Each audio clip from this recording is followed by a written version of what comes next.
Hi, my name's Cassidy Patterson, and today I'm going to be discussing the different professional values I have as an IO psychologist, how they've changed throughout the semester, how those can be tied in with IO psychology, and then more specifically, how I can tie those in with my capstone project for the end of the program. So let's get started with the first value that I chose, which is communication, which is three of the four actually are the same as what I chose at the beginning of this semester. So the first being communication.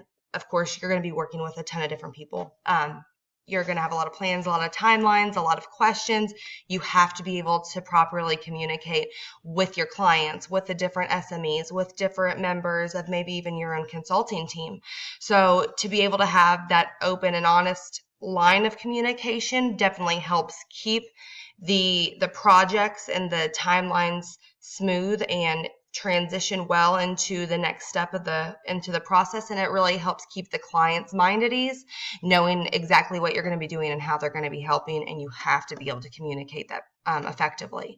The second value that I chose is again the same as before, which I said initially commitment, and I still agree with that, but I'm going to kind of change the wording around to consistency. The commitment part being you do what you say you're going to do and you commit to it. The consistency part of this ties into, yes, you do it that one time, but you need to continue doing it throughout projects and throughout different clients that you work with. I think, again, as an IO psychologist, it's important that when you say, I plan on doing X, Y, and Z, and you're going to get A, B, and C out of this proposal, that you actually do and deliver with X, Y, Z, A, B, C. Again, that's the commitment piece, and consistency even over time with different clients. That's your reputation, and I think that it's important to maintain just an even playing field for every project that you work on. The third value is respect, and again, this is the same as the beginning of the semester.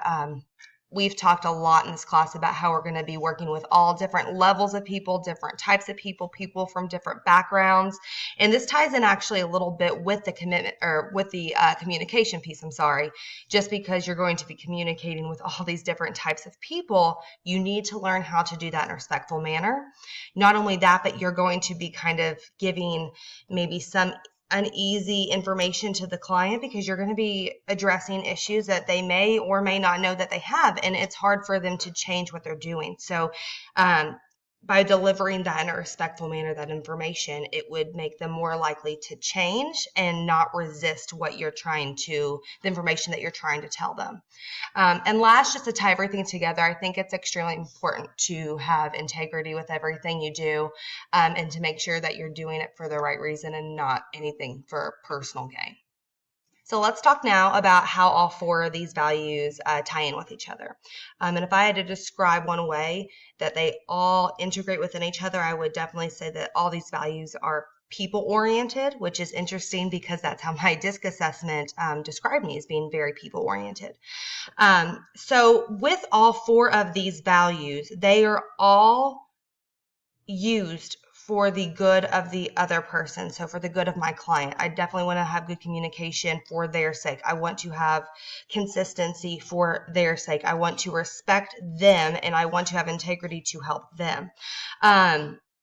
It's all about, at least for me, having the other person have the benefit and not necessarily myself. I honestly get more satisfaction of helping the other person than really gaining anything from all of my actions for myself. So I think that they tie in very well together that way. So finally, how am I going to tie all four of these values together, and how is that going to not only help me complete the project, but how is that going to be a stakeholder gain? So we'll just go down from the top as far as communication. Of course, it's going to make each step by step transition a lot easier for me. But as far as the client, they will be integrated in every step of the process, and so they're not going to have nearly as many questions, and it's just going to help again with that seamless transition throughout the different stages of my design. As far as commitment consistency, it kind of goes along the same way. If I stay committed to those timeline marks, and again, I communicate those, the client will be more engaged and be more willing to participate in what I ask them to participate in. And then I'm going to kind of lump respect and integrity together, because I think with those two values, of course, with me, that's just going to help with my peace of mind, because I think that's important to do with everybody. But as far as the client, it's going to be beneficial to them, because they're going to feel like they're actually interacting with a trusted advisor and be more willing to take what I give them and run with it, and not be